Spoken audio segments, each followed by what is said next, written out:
Salut à tous, on se retrouve pour le numéro 9 de C'est qui en pôle, et les plus perspicaces auront remarqué qu'il y a eu un vieux hijack du host, puisque c'est Bibi, à savoir Steph, qui a lancé ce podcast. Comment vas-tu, Murdoch ? Bah écoute, ça va très très bien. On a eu 3 belles courses ce week-end pour le Grand Prix des Pays-Bas, et donc c'était vraiment chouette, et j'ai vraiment hâte qu'on en parle parce que il y a plein de choses à dire sur ces 3 courses. Alors on va attaquer tout de suite avec les news, avec les 2-3 petites nouvelles. Donc il y a du bruit autour de Zarco pour le moment, donc ça continue pour 2 ans chez Tech 3. Pour le coup, c'est Wilco Zillenberg de l'équipe officielle Yamaha qui le félicite pour son début de saison et l'encourage à continuer dans cette direction, parce que c'est Wilco qui le dit lui-même, il est à chaque fois proche du podium avec une moto satellite, donc c'est vraiment bien qu'il se montre à ce niveau-là, et l'équipe officielle a les yeux sur lui, donc c'est bien pour la suite.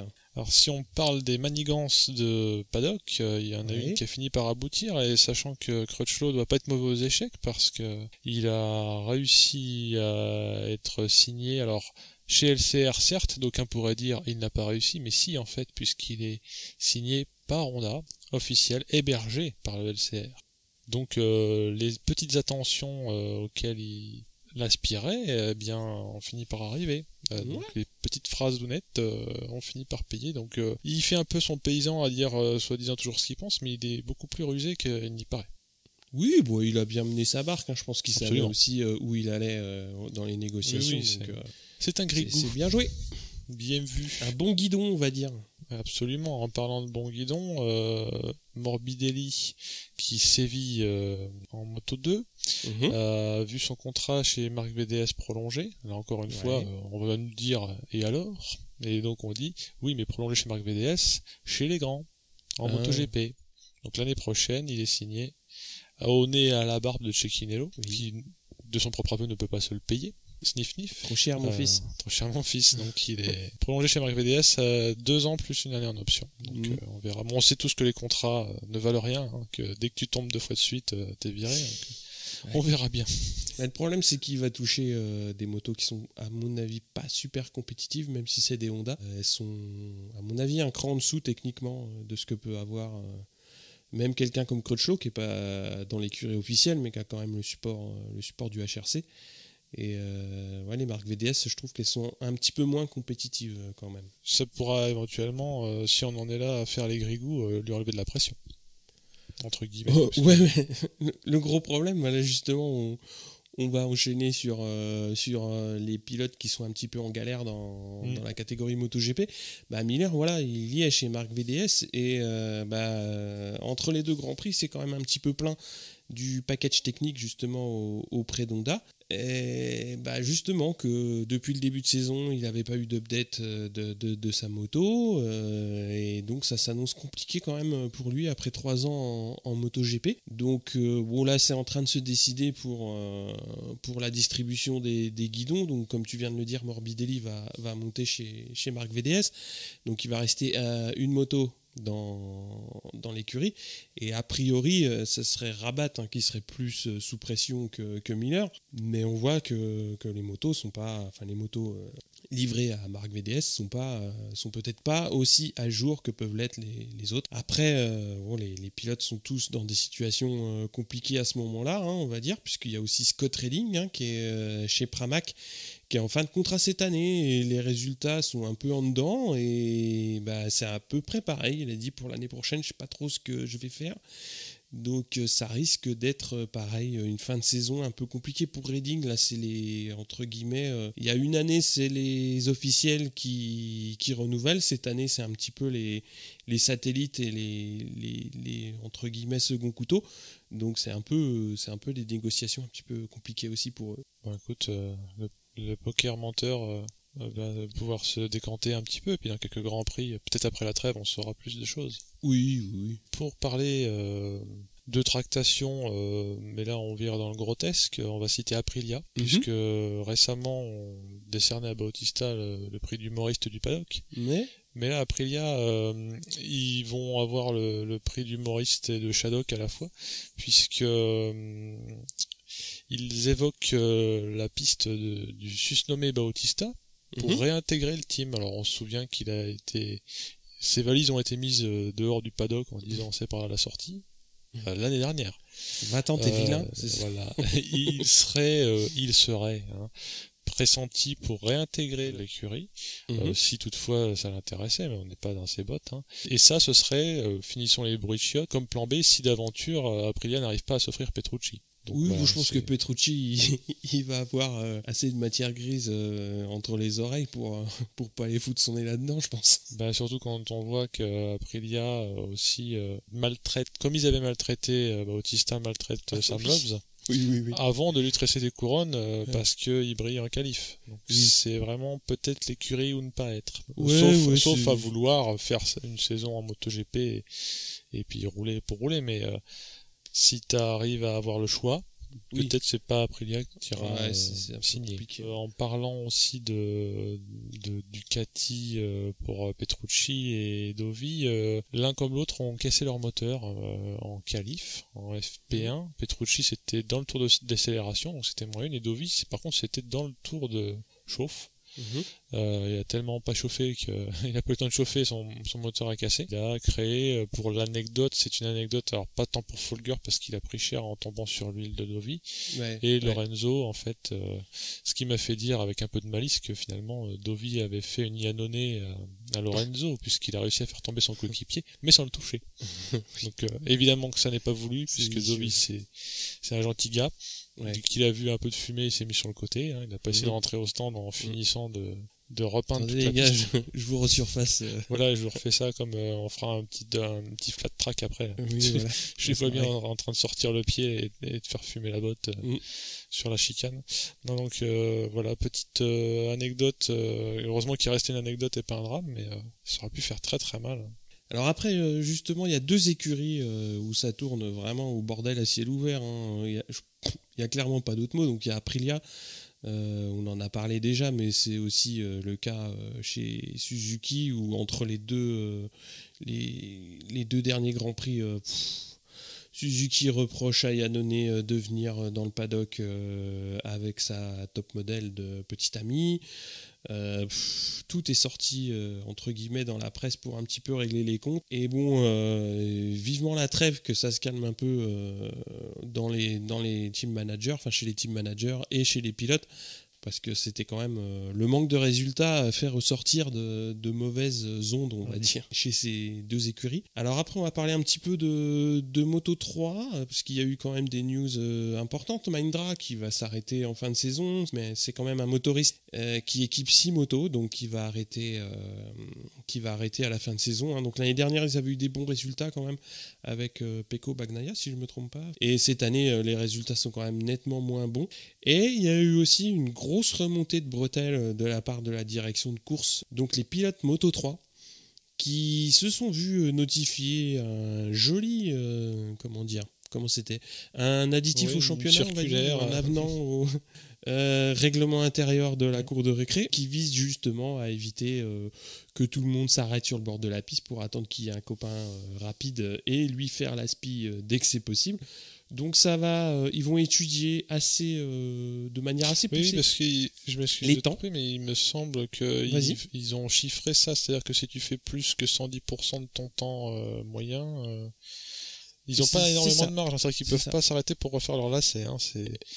Ils ont intérêt à tourner, quoi. Non. Effectivement, c'est ça, c'est 110%. Et le pire, c'est qu'ils vont pas faire ça sur le temps au tour, ils vont faire ça secteur par secteur. Donc il va y avoir une étude très poussée des temps de chaque pilote, et il va y avoir des sanctions qui vont aller de 12 places de pénalité sur la grille pour aller jusqu'à la disqualification pure et dure pour les multirécidivistes, c'est-à-dire ceux qui vont avoir un comportement entre guillemets sportif, pas sportif, sur les différentes FP du week-end. Donc voilà, maintenant les règles sont posées. Amusez-vous. Tu vois qu'ils connaissent bien leur Lascar. C'est qu'ils ont aussi précisé que si tu fais exprès de te sortir pour que ton tour soit pas compté comme au-dessus de 110% et que ça se voit que tu t'es fait exprès de te faire sortir, tu te fais rattraper par la patrouille quand même, parce que j'imagine bien le mec qui a attendu une roue, qui se dit mince, je vais me faire gauler, hop, un petit coup de gravier, excusez-moi, ça neutralise mon tour. Et non, Après, pour parler non pas de règlement, mais si un peu quand même, on a cité le moteur Triumph qui va faire son apparition, non pas la saison prochaine mais la suivante, en Moto 2.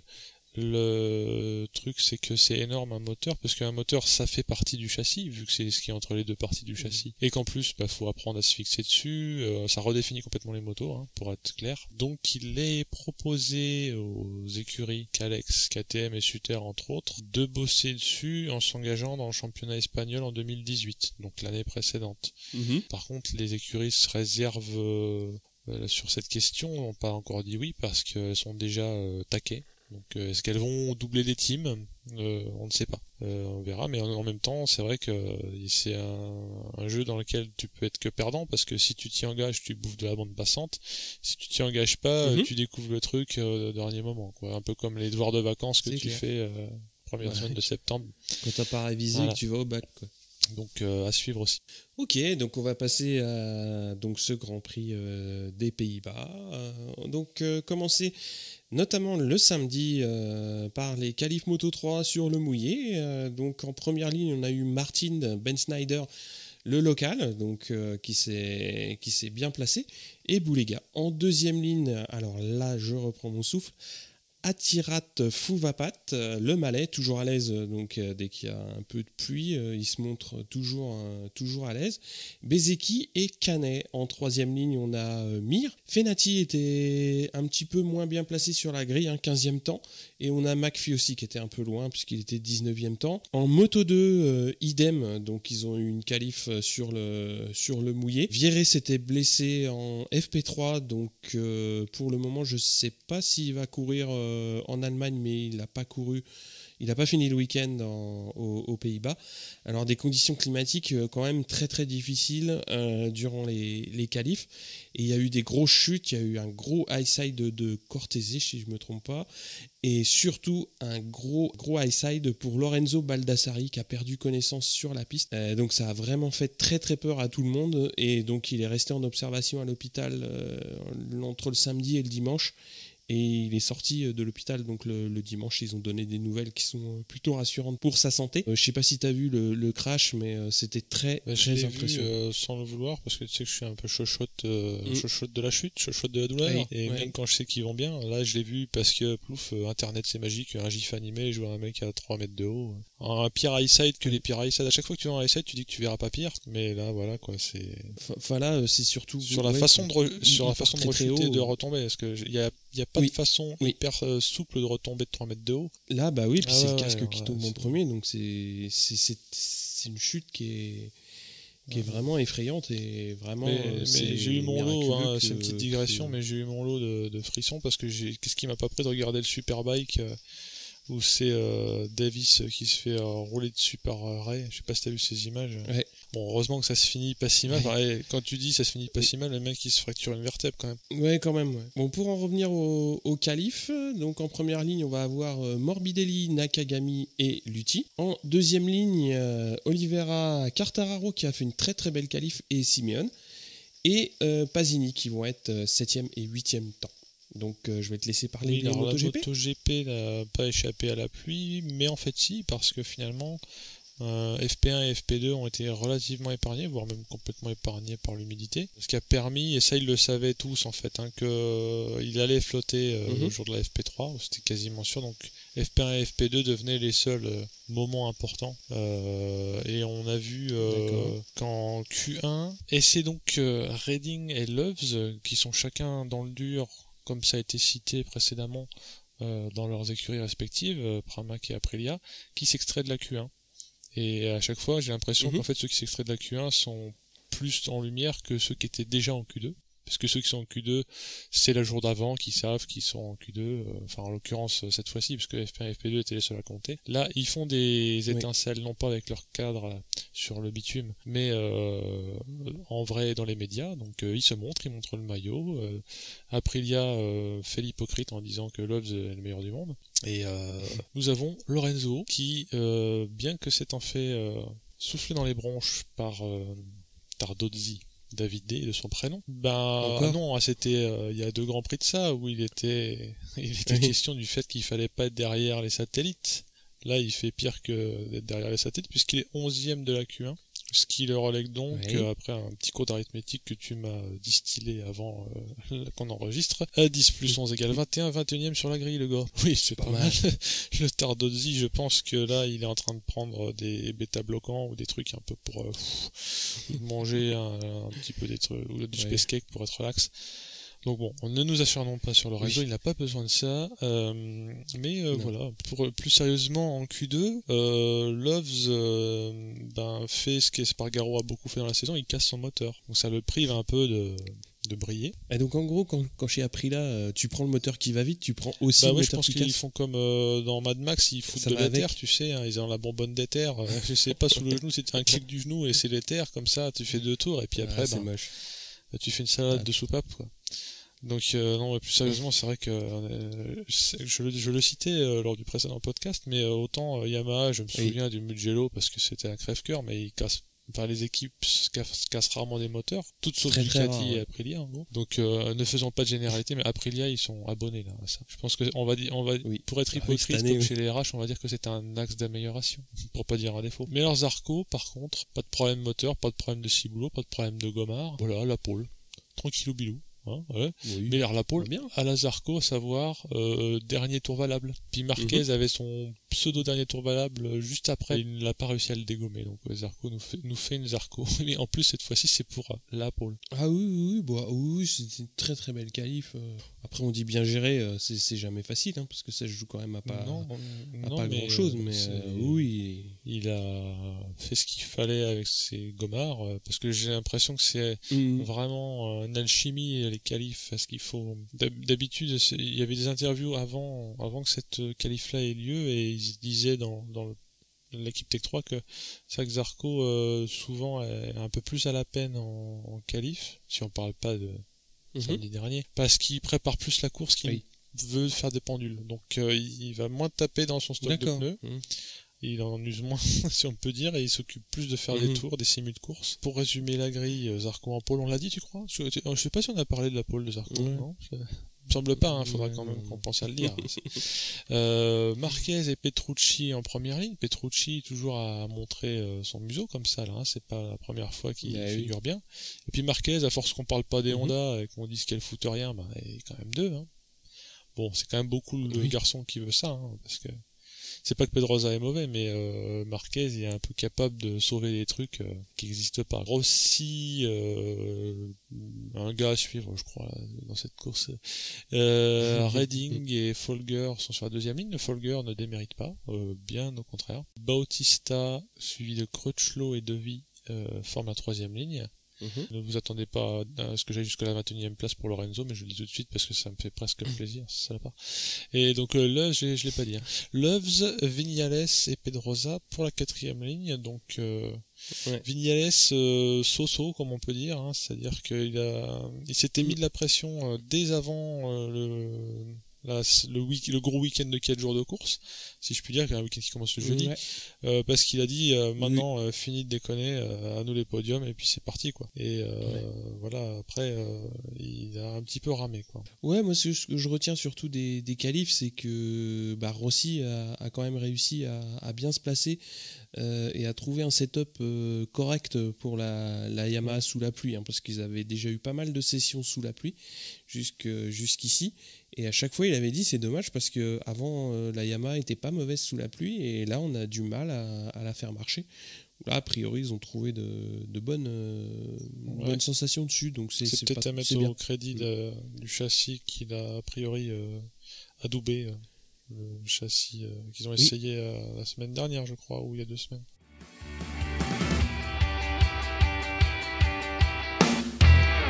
Alors, on va passer aux courses, donc les 3 courses du dimanche, en commençant par la Moto 3. Alors, ça s'est couru sous le soleil, comme dirait Jennifer. Et donc, Mir, qui était parti un peu loin, il se replace quand même assez vite dans le peloton de tête, hein, derrière Martin et Ben Snyder. Donc, Fenati également réussit à raccrocher le bon wagon.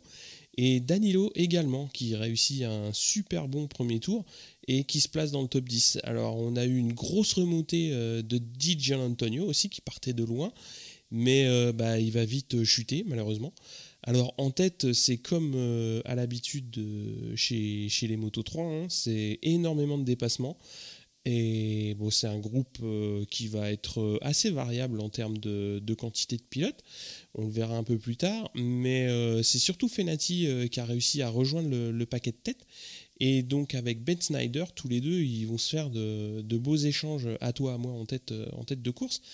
Et donc comme je le disais, le groupe va compter 6 pilotes. Et il va y avoir un petit trou qui va être formé avec un deuxième groupe, où il y a justement Danilo, Canet, Bulega, donc ils vont pousser un petit peu comme des cyclistes qui essayent de reprendre des échappées pour remonter. Et au bout du compte, ça va se regrouper à 11, à une grosse dizaine de tours de l'arrivée. Et donc là, on va avoir du classique Moto 3, hein, c'est-à-dire énormément de dépassements, ça va tout se jouer à la SPI, énormément d'animation en tête de course. Il va y avoir Ramirez, Fenati et Mir qui vont être souvent aux avant-postes. Martin qui avait tenté un beau truc à 5 tours de l'arrivée, hein, en gardant le genou écarté, il va taper Ramirez, il va sortir un peu large mais il va réussir à quand même rester sur ses roues. Et Danilo surtout qui va pointer son nez dans le groupe de tête pour une place sur le podium, hein. Donc c'est vraiment bien parce que comme je l'ai dit, ils ont réussi à remonter sur le groupe de tête et du coup ça va pousser un petit peu tout le monde à se sublimer, notamment Danilo, donc qui n'est pas habitué à être aux avant-postes et qui, là, pour le coup, il va vraiment nous faire une très très belle course, une très très belle fin de course surtout. Et dans les 2 derniers tours, c'est la grosse explication, hein, comme je l'ai dit, toujours à 11 et ça reste très très ouvert. Mir, McPhee, Canet en tête à l'entame du dernier tour. Canet, Fenati et McPhee vont finir la course donc en tête. Alors c'est une dernière chicane de folie où il va y avoir donc Ben Snyder qui va se faire sortir suite à un contact, si je me trompe pas, avec Rodrigo, donc il va passer la ligne malheureusement sans toucher sa moto, donc il va être déclassé par la commission de course, hein. Ça a été annoncé après coup. Ils ont montré la photo finish, donc où justement on voit qu'il n'est pas solidaire de sa moto. Alors moi j'ai trouvé ça vraiment cruel parce qu'il a fait une très très belle course. C'est un pilote qu'on n'a pas l'habitude de voir aux avant-postes. Et surtout, voilà, c'est un pilote hollandais, donc sur son Grand Prix local, donc c'est vraiment dommage, mais bon, il sera pas classé. On va avoir Martin et Jules Danilo qui font 4 et 5, donc c'est une très très belle place pour Jules Danilo. Et Mir qui va faire 9e. C'est une course qui a été très animée de bout en bout, hein, donc beaucoup de entre guillemets d'observateurs qui l'ont commenté. Vraiment, c'était une course très très très haletante. C'était vraiment chouette. Oui, est-ce que tu l'as vu et j'ai dû à un moment, c'est pas une blague, regarder la liste qui est sur la gauche avec les trigrammes des gens pour comprendre, parce que comme tu l'as dit, quand les 2 groupes se sont retrouvés, on était en mode Tour de France, à savoir personne ne veut passer devant. Si t'es devant à l'entrée du premier tour, souvent c'est comme quand t'es échappé à la flamme rouge là, tu sais que tu vas te faire niquer. Donc en gros, personne voulait être le premier à l'entrée du dernier tour. Et ça s'est tellement taxé dans l'avant-dernier tour et le dernier tour que moi je regardais la liste, je regardais même plus parce que c'est confus honnêtement. Je suis pas un spécialiste des peintures, mais même si je connaissais par cœur ces couleurs de tout le monde, je pouvais pas dire qui était où quoi. Tu peux suivre entre guillemets la première partie de course où ça se joue à 6, tu peux suivre, mais dès que ça se regroupe à 11 ou dès que tu as un gros virage qui arrive, ça se met en éventail. Là, pour suivre qui a réussi à faire l'inter à qui, parce que tu en as un qui est passé sur l'extérieur et qui a pris tout le monde. Je sais pas si c'est une impression, mais vraiment une super course. Du fait de leur gabarit et de leur maniabilité, j'ai l'impression que limite ils tirent tout droit dans la chicane. Ok, ils se penchent, hein, mais c'est pas une chicane où, comme les MotoGP, elles sont obligées de faire un pif-paf. Là, elles se font un. Ouais, tu vois, c'est pas pif-paf. Je peux tirer tout droit en diagonale, je prends un peu de verre, mais je suis pas disqualifié, quoi. Ouais. Et c'est très chaud, il en passe 4 de front là-dedans. Waouh. Non, j'avais les griffes plantées dans le canapé.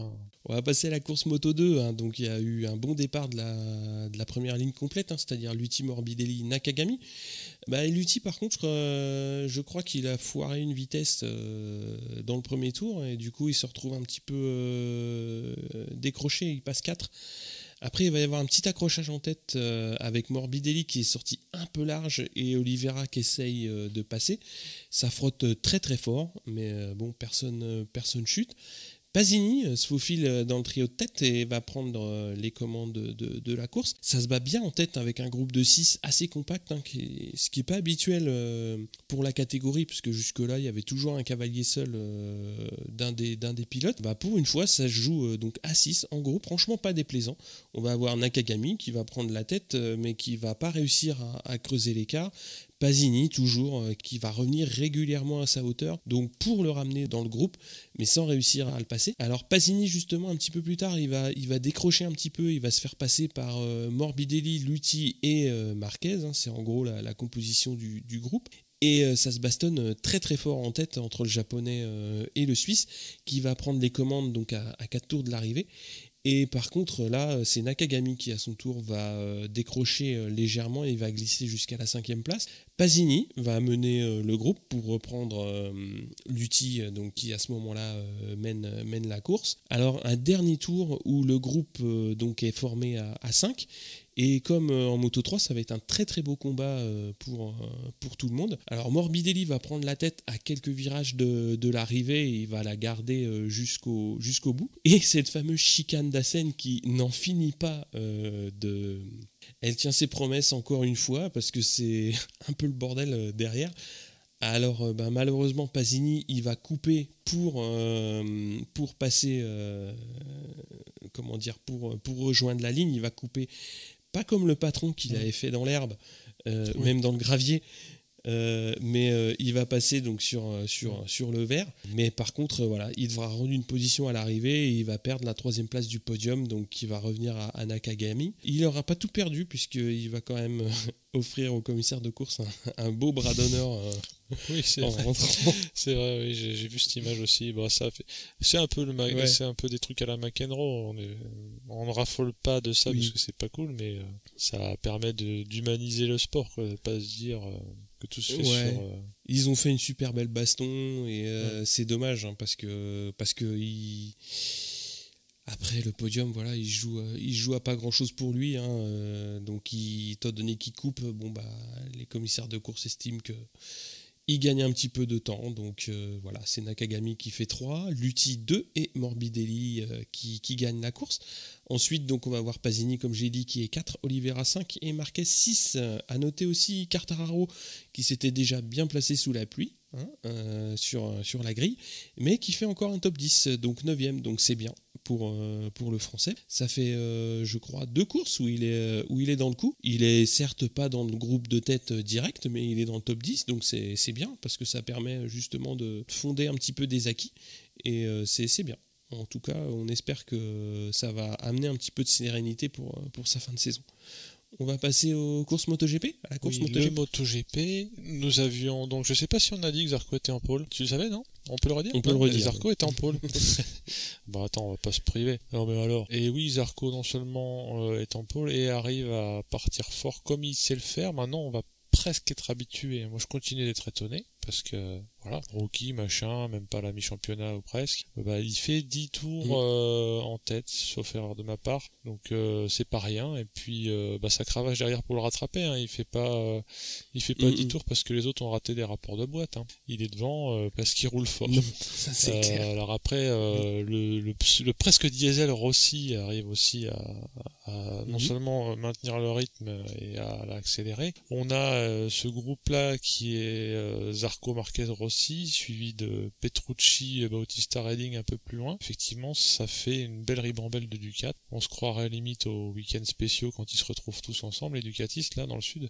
Donc, c'est la parade. Clair. Tu dis, ça s'arrête quand? Il y a les gyrophares jaunes du convoi exceptionnel et tout. Sauf qu'il en manque une. Mais non, il est sur Ducati, le garçon. Je croyais qu'il était dans une satellite où il faisait lui-même tous ses moteurs et tout. Non, je crois. Non, je le vois plus. Non. Donc, plus sérieusement, nous avons donc Petrucci, Bautista, Redding, Iannone, c'est celle-là dont tu parlais qui manquait, bien sûr. Devant Dovi, pardon. Enfin, tu parlais de Suzuki, devant Dovi, je veux dire, par rapport à la Ducat qui est 8, hein, Vignales 9. Alors Vignales qui paye sa place sur la grille, hein, parce que il faut qu'il paye, qu'il mange son pain noir, hein. Un petit peu comme dans les années passées quand Rossi se qualifiait mal, hein. Il se tapait le peloton, hein. Pedrosa rame à mort en 13e position, et Lorenzo encore pire, là lui il écope l'eau du Titanic. Ah voilà, c'est lui dont je voulais parler. Effectivement, il est sur Ducati, mais il a dû prendre un Monster avant de partir, tu sais, en fait il s'est trompé dans le paddock, il a pris le Monster du mécano et ça avance moins vite, c'est sûr. Donc Loves et Folger qui sont tombés assez vite finalement dans la course, parce qu'ils tombent à moins de 10 tours dans la course. Donc dommage pour Loves et Folger aussi, hein. Ça c'est l'effet rookie pour Folger, et Loves on espère qu'il va se refaire pour pas se faire jarter à la Bautista. On va suivre ça.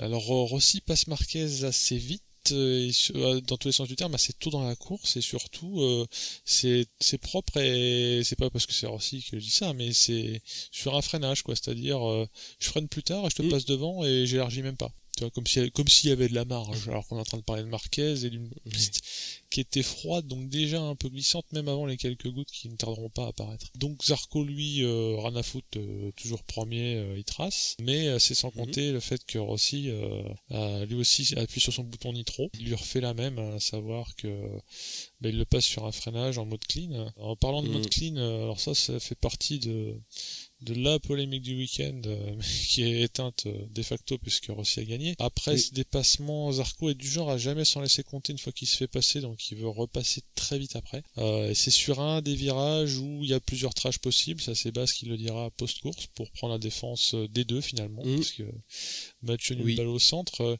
Rossi prend une trash large, externe pour replonger, là où Zarco lui garde la corde. On saura jamais s'il croyait vraiment que ça passait ou pas, mais quand Rossi finit par reprendre la corde, ça touche, hein, c'est-à-dire que Zarco dépose de la gomme sur la combarre, comme on le verra à la fin de la course. Il a un peu repeint la combarre de Rossi, et surtout Zarco a presque eu l'air plus touché et déstabilisé que Rossi, mais ils auraient pu se striker et faire une on peut appeler ça une Iannone, on peut aussi appeler ça une Pedrosa Crutchlow, moins violent, mais voilà quoi, ça j'ai un peu tressauté, si tu vois ce que je veux dire. Donc mais si moi je me souviens bien, Rossi a aussi le don de pas se laisser faire, et voire même d'affirmer son statut, et même quand il n'était pas le souverain ultime qu'on connaît du fait de ses moult championnats gagnés, il avait mis à l'amende sévèrement Gilbert. Donc je te tamponne parce que qui c'est le patron. Là, il a fait la version light à Zarco, quoi. Bon, après, personne ne saura dire lequel avait raison ou tort. Je pense qu'il n'y a pas de bonne raison, Moi, le mieux, c'est quand même, malgré le contact, personne tombe et il continue. Je reste persuadé que Rossi a aussi du mind game, parce que quand il va au contact, je pense qu'il sait ce qu'il fait. C'est facile à dire, mais il n'est pas pris au dépourvu. Pas autant que s'il s'était fait faucher par derrière. Tu vois ce que je veux dire? Exactement, et je pense que le point de vue qu'amène Baz, c'est-à-dire que dans ce virage-là, il y a plusieurs trajectoires possibles, et je pense que, mine de rien, ces pilotes-là, avec leur machine, ils ont, même s'ils ne sont pas exactement dans le champ de vision, je pense qu'ils ont une capacité à entendre les autres motos et leur proximité. Je pense que même si là, il voit pas la Tech 3 de Zarco, je pense qu'il doit se douter. Rossi le dit en interview après course, que il taquine un peu Zarco, et il dit ok, il est très motivé et tout, mais il faut pas qu'il s'imagine que quand il double, l'autre disparaît. C'est pas faux, cet argument-là se tient. C'est vrai. Donc, ça se tient. Encore une fois, déjà nous, on n'a pas nos galons de journalistes, et je crois c'est un peu comme en France, il y a 60 millions de sélectionneurs pour le foot. Voilà, il doit y avoir au moins, je vais pas dire 60 millions parce qu'on n'est pas légion à aimer le MotoGP en France, mais tout amateur de MotoGP en France a un avis, donc ça fait au moins autant d'avis qui s'expriment. C'est clair. Sachant que là, sur cette opération, Zarco, déstabilisé qu'il est, élargit un peu aussi et passe 3ème. Mais on finit par oublier ce truc assez vite, parce qu'on voit Vignales qui se prend une méga tôle, comme si sur le paf du pif-paf de la chicane, il n'y avait jamais eu de paf, et que sa roue avant avait été enlevée, tirée par une main invisible. Il sort et il manque de se faire Chase Davis la tête par Dovi. Hein, littéralement, on voit Dovi qui fait un écart réflexe. Et donc, d'ailleurs, en interview post-course, la seule chose qu'il trouve à redire avant même d'avoir perdu ses 25 points potentiels, c'est de remercier à deux reprises Dovi de ne pas lui avoir roulé dessus, quoi, parce que je pense qu'il a revu les images. Oui, moi, ce que fait Dovi, moi je l'avais pas vu comme ça en direct. Moi non plus. Quand j'ai vu le truc, j'ai vu une la photo chute, après. J'ai vu une photo où je vois Dovi avec la botte qui est plus sur le repose-pied parce qu'il fait une sorte de mouvement pour esquiver. Donc il y a eu pas que de la chance, il y a eu une action de Dovi pour pas. Surtout à la vitesse où ça se passe, ce que fait Dovi, voilà. Vignales n'oublie pas qu'il y a plus important que sa chute, c'est de pouvoir remarcher derrière. Oui. Et donc il le cite, ce qui est quand même assez sport. Plutôt que de se lamenter sur son sort. Donc Zarco, peut-être un peu échaudé ou quoi, il se fait passer par Petrucci sur ses entrefaits. À ce moment-là, il est 4ème et il se fait un peu lâcher. Peut-être commence-t-il à avoir aussi ses pneus soft qui se dégradent, ça on ne sait pas. Même Poncharal a dit en interview qu'il ne le savait pas, parce que on verra après qu'il y a eu une pseudo-blague avec les pneus. Le Petrucci, qui est un peu chaud comme une baraque à frites, fait un inter à Marquez, c'est quand même pas rien. Et il commence à accrocher ses dents dans l'arrière de la M1 de Rossi pour réussir à se maintenir. Hein. Il fait même pas l'élastique, il est vraiment toujours limite dans l'aspi, quoi. Il arrive pas vraiment à.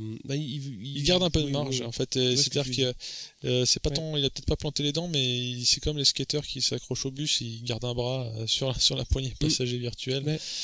Peut-être aussi qu'il sait que, outre le fait qu'il soit pote et il veut pas le mettre par terre. Donc je sais pas quel est l'âge de Petrucci, mais il me semble un peu déjà. Il a du vécu et du métier. Je pense qu'il sait à ce moment-là qu'il y a plus à perdre à faire une attaque à la gomme que d'attendre son heure. Et il y a Bautista qui se met dans les graviers vers la fin de la course à 8 tours de l'arrivée. Et c'est à 8 tours de l'arrivée que quelques gouttes commencent à tomber. Alors d'aucuns pensent que ça va tomber comme à Assen d'habitude, ou comme c'est tombé plus tôt dans le week-end. Donc ces d'aucuns-là, notamment, il y a Zarco qui fait le pari de rentrer pour prendre une machine qui aurait chaussé ses pneus pluie. Il perd du temps forcément. Petrucci, lui, n'amuse pas la galerie. Il se rapproche de Rossi et il a le susnommé Rossi a quand même 2 Ducati au cul, comme tu me l'avais signalé. Ça fait effectivement beaucoup de bourrins qui s'énervent derrière lui. Comment dire, c'est pas un vaudeville, mais t'as des portes qui claquent et tout. Il y en a qui rentrent au stand, mais la pluie s'arrête. Donc ceux qui avaient décidé, donc comme Zarco et Lorenzo, de s'arrêter pour changer de pneus. Alors Zarco jouait gros parce que je crois qu'à ce moment-là il était 5. Lorenzo était à la cave en train de planter des endives. Il était déjà 14ème, je crois, donc à la limite, c'était pas pire. Il était dans les tulipes. Donc, pendant qu'il y en a qui se trompent de choix, il y en a d'autres qui s'amusent bien en tête, parce que Petrucci et Rossi se tournent littéralement autour. Il va même jusqu'à dépasser son Altesse à 4 tours de l'arrivée. Je peux te dire que je l'ai assez mal pris. Je dis attention, bon. Mais ça a permis à Rossi finalement d'avoir un lièvre. Et peut-être même que Rossi a fait un peu en mode Moto 3, du style tant pis pour toi si t'es premier, parce qu'après je vais te repasser, parce que c'est vrai qu'il l'avait en ligne de mire. Et puis t'as Marquez, dont on n'entend pas parler, mais qui se place, qui passe Dovi sur ses entrefaits. Donc il devient virtuel 3ème et Dovi 4. Alors Crutchlow, débranchage de 6 boules, il roule plusieurs secondes plus vite que tout le monde. Il revient du diable va au vert. Très très belle fin de course. Il remonte 5ème. À ce moment-là, Miller est 6, Redding 7 et Baz 8. Baz qui fait aussi une super belle course. On en parle moins parce qu'on est très polarisé très régulier, par son vitesse. Et puis par les farces de Zarco. Mais Baz pendant ce temps est 8 et personne n'en perd sauf nous et les commentateurs. Et Rossi refait une misère à Petrux à la chicane. Il lui montre comment ça se passe. En fait c'est marrant parce que à chaque fois que je vois Rossi sur cette course-là, en tout cas passer quelqu'un, c'est toujours avec 10 km/h d'écart et puis il doit avoir un truc sur le freinage. Je suis pas le premier à le dire. Alors dans la série, Zarco qui a losé, non seulement il a pas fait le bon choix de Gomard, mais ça aurait pu être un coup de génie. Il se trouve que ça ne marche pas. Et Poncharal l'avait dit d'ailleurs aussi, de héros à 0 il y a pas loin, et sans le traiter de 0. Si tu fais un pari et qu'il s'avère pas bon, t'auras beaucoup de gens qui vont ricaner sur toi. Là, il se fait une Pierre Richard, parce que non seulement il fait pas le bon choix de gomme, mais en plus, en sortant des stands, il avait pas son limiteur enclenché, parce que comme il a pris son équipe de cours, au niveau réglage soft, ils ont pas pu appuyer sur le bouton, et donc il se fait son petit excès de vitesse dans la ligne droite, dans la ligne des stands, en sortie, et donc il va se taper un ride through. Donc c'est un peu au revoir les points, quoi. Enfin, pas vraiment, on le verra, parce que du fait des hécatombes, il finira à 14, je crois. Oui, c'est ça. Mais pour revenir à ce qui se passe en tête, ou du moins dans le groupe derrière les deux furieux, t'as Crutchlow qui va prendre la 3e place, mais un petit peu trop tôt, comme il a dit en interview d'après-course. Il serait pas bon au poker parce qu'il a sorti son jeu un peu trop tôt. Donc Marquez le repasse, et donc Marquez s'accroche à la place de 3e. Redding, le pauvre, chute. Ouais, je crois que c'est dans le dernier tour. Donc, alors moi debout sur le canapé à hurler comme un cochon, Rossi s'impose, et Petrucci a été limite de l'avoir quand même, donc j'étais pas mécontent que la course se termine. Sachant qu'il y a eu la petite micro-polémique qu'il a éteint tout seul lui-même, Petrucci, pour pas paraître mauvais joueur, c'est qu'ils ont été gênés, peut-être plus Petrucci que Rossi, par les retardataires. Les retardataires que furent Rins, et puis un certain Lorenzo, je crois avoir vu ça. Alors si je résume bien, tu me diras si Tardozzi a bien vu la même chose que j'ai vu, mais Petrucci sur une satellite prend un tour à Lorenzo sur une officielle, c'est ça? Je crois que c'est ça. Oui, je crois que c'est comme ça que là, je pense qu'ils lui ont mis une camisole au Tardozzi, puis je sais pas, ils lui mettent de la musique pour le calmer. Oui, c'est... Mais non, pour plus sérieusement et moins langue de pute, on va revenir aux compliments. Crutchlow 4, belle course. Dovi 5, Marron du Feu. Alors c'est pas les Marrons du Feu qui tirent, là c'est carrément le caddie de marron que t'achètes devant les Galeries Lafayette, là. C'est la cargaison. Puisque ce faisant, Dovi 5e, Vignales out, ça donne quoi arithmétiquement? Dovi premier du championnat du monde.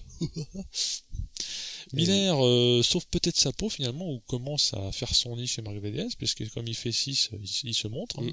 Et Baz 8e, il se plaignait d'ailleurs, Baz, de son bras. Je pense qu'il a un peu tout ce qu'ont les pilotes de haut niveau, le fameux muscle qui grossit trop et qui appuie, et donc il va se faire opérer après le Sachsenring, mais il a dit en interview que déjà à 2 tours dans la course, à savoir donc il en restait 20 et quelques à faire, il était un peu mal. Donc pas mal pour un mec blessé du bras, on peut le dire. Très Zarco qui avait parié sur le regain de la pluie comme Lorenzo, lui finit 14 et Lorenzo 15, sachant que Zarco avait un ride through en plus à se taper. Donc je ne chargerai pas plus la mule. Je pense que c'est vrai que quand on regarde après les images, je suis comme toi, on en parlait un peu avant aussi, par message interposé, t'as l'impression que Rossi est retombé en enfance, quoi. Tout le monde fait 10 ans de moins, c'est sûr, et Rossi en premier avec cette tête de sale gosse, en fait, avec son sourire jusqu'aux oreilles, là. Parce que 2013, c'était le renouveau, parce que suite à l'ère Ducati, qui était pas géniale, on peut dire ça comme ça pour être poli, pour Rossi ça s'est pas bien passé, et donc en 2013 c'est sa première victoire après presque 3 ans de galère. Ça se passe à Assen, et là cette année ça fait 1 an qu'il a pas gagné. Sachant que c'est 1 an où il a pas gagné, ont dû paraître au moins aussi long que les 3 chez Ducati, parce que il a jamais été loin pendant cette année dont on parle. Il a toujours été éligible à la victoire. C'était du podium, c'était du top 5, au pire du top 10. Peut-être paradoxalement que cette année-là elle a semblé plus longue, parce qu'il savait qu'il pouvait gagner. Oui. Chez Ducati, ça aurait été le hold-up. Moi, je retiens aussi, outre le Phoenix Rossi, le Marquez. Tu le vois pas se rapprocher un peu là dans le top 4 au championnat, qui tout le monde se tient à 11 points là, parce qu'il revient en scred. Lui, alors, il a pas tiré les marrons du feu comme Dovi avec son caddie de marron, mais il commence un peu à aller chiner à droite à gauche. Il n'y a pas des châtaignes qui tomberaient derrière le caddie, tu vois. C'est un peu l'image, les glaneuses.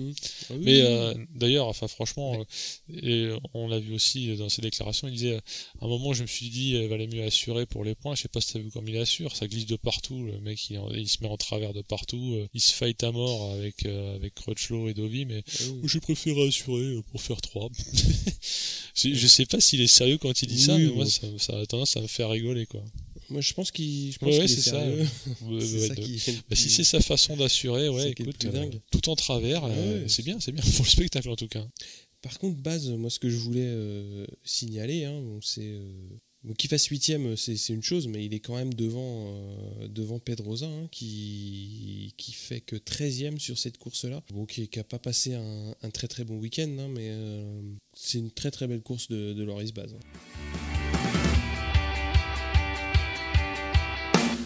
On va faire un petit point championnat. Alors, en Moto 3, donc on a Mir qui est premier avec 140 points, devant Canet 110 et Fenati 108. En Moto 2, Morbidelli 148, Lutti, qui n'est pas si loin que ça puisqu'il est qu'à 12 points avec 136, qui est deuxième, et Alex Marquez 3e avec 113 points. En MotoGP, donc comme tu l'as dit, c'est Dovi qui prend la tête du championnat, donc après 8 courses, 115 points, Viñales 2e 111 et Valentino Rossi 3e à 108. Marquez 4e avec 104 points. Ouais, donc c'est nos fameux, voilà, on a 4 pilotes en 11 points. Autant dire un championnat qui recommence. Le petit point Zarco, donc Zarco est 6e au championnat, donc au scratch on va dire.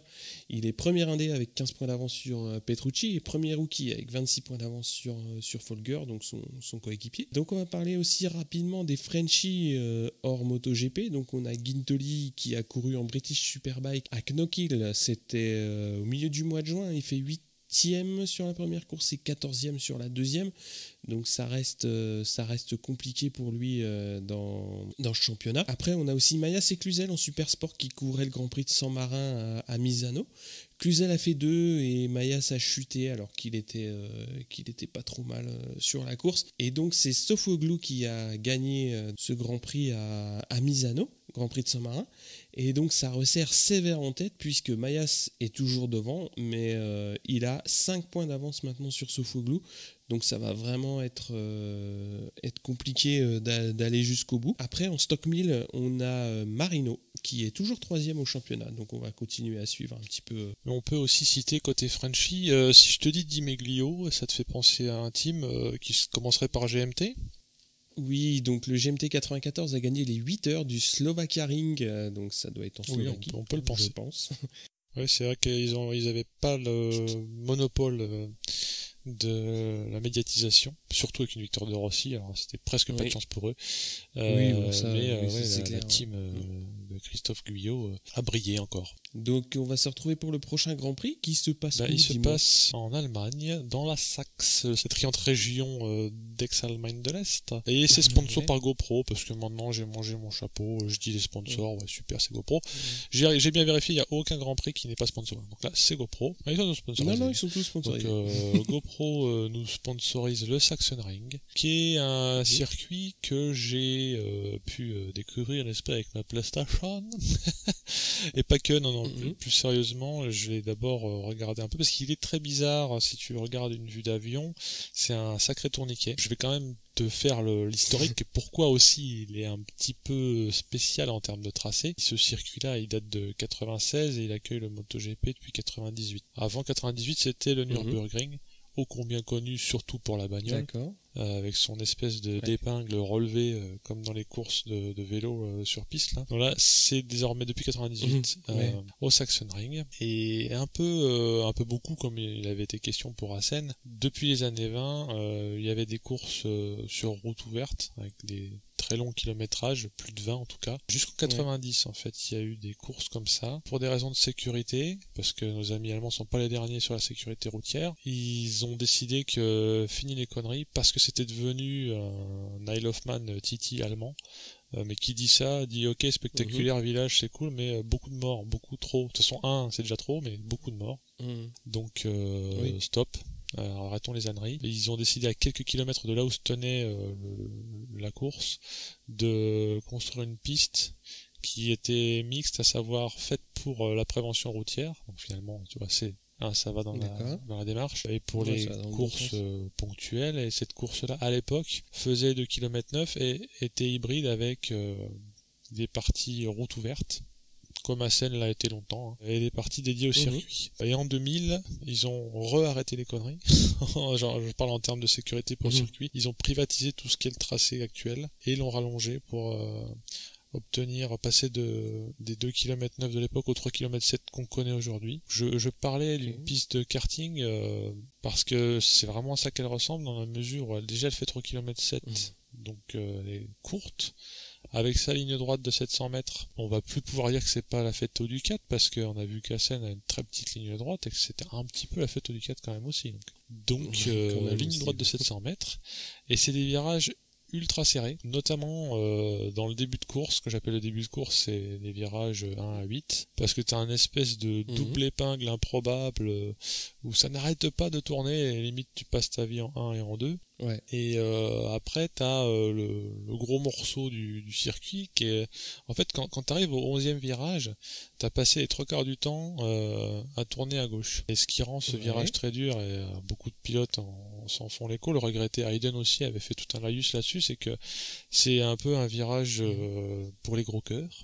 Ce 11, pourquoi? Parce que t'as passé ton temps à tourner sur ta gauche, donc t'as littéralement fait un escargot, hein.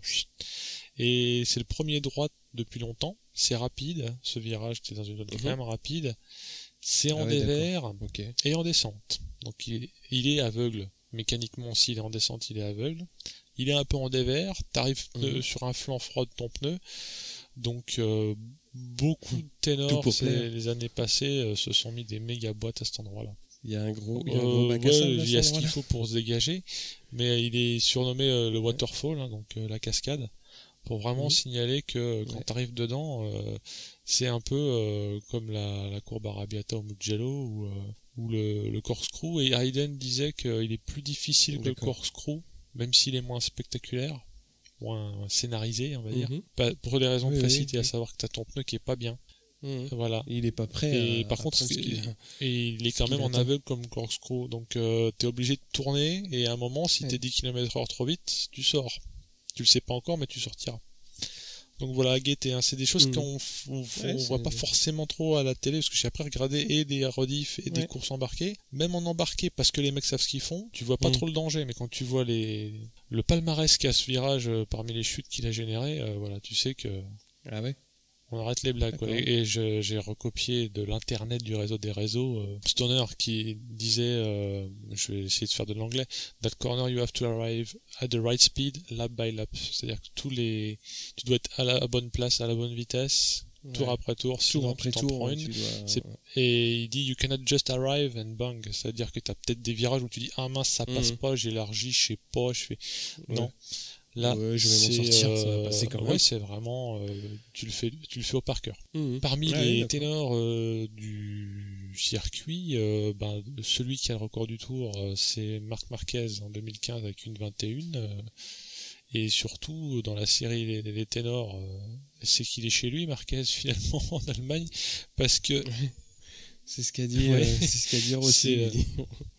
Il gagne là-bas depuis voilà, ça fait 30 ans qu'il gagne là-bas. Plus sérieusement, ça fait non seulement 4 victoires pour Marquez, mais c'est 4 consécutives. Donc là, on est comme aux US, hein. C'est le quota. C'est le quota. Le quota en Europe. Mais en Europe. Et alors Pedrosa, quand même, gendre idéal discret, mais aussi 4 victoires. Lui, c'est 2007 et de 2010 à 2012. Donc il aime bien ce circuit-là aussi. Rossi, il a 4 victoires aussi, donc finalement, c'est pas rien. Mais on va être obligé, pour être un peu tempérer nos ardeurs, en tout cas, que c'était dans une période 2002-2009. Donc il avait bien rempli son compteur, mais ça fait 8 ans qu'il n'a pas gagné. En même temps, vu qu'il est en pleine bourre, nous verrons. Biaggi, pour le citer qu'il est sorti des soins intensifs après s'être ruiné plus de côtes qu'il n'y a dans le corps humain. Biaggi a 2 victoires et Gilberto Stoner se partage une victoire. Peu de noms se partagent les 10 ou 12 derniers Grands Prix sur chaque piste. Ouais, c'est t'as les membres du top 4 en fait, hein, le top 4. C'est pas pour me foutre de Lorenzo, je le vois pas par contre là, dans le palmarès. Peut-être qu'il a gagné une fois, je crois pas en fait. Sur ce, on a fait le tour. On est chaud, on va pas tomber en température puisque c'est la semaine prochaine. Hein. Faut quand même le dire. C'est là, quoi. On enregistre lundi. Hein. Donc ça arrive maintenant tout de suite. Donc il faut, qu'est-ce qu'on fait? On prépare. C'est plutôt la saison des bretzels. Par cette température, tu peux effectivement plutôt préparer la chope d'1 litre de bière pas forte, hein, comme ils savent le faire. Bretzel, bière fraîche, et c'est parti. Oktoberfest en juillet. Et ça va être très bien. Bon, bah écoutez, sur ce, on va vous laisser. On va vous dire à bientôt pour la prochaine, qui sera la 9e course de la saison, avant une petite pause estivale. Donc tout le mois de juillet, il y aura pas de course, mais ça, on aura l'occasion d'en reparler la semaine prochaine. Allez, salut Steph et salut à tous.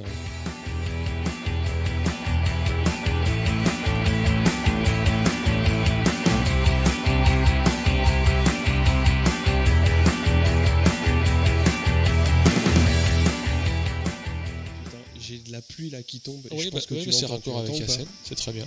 On pourra le garder, on peut le garder. D'accord. Ouais, on peut le garder, mais bon, c'est pas génial.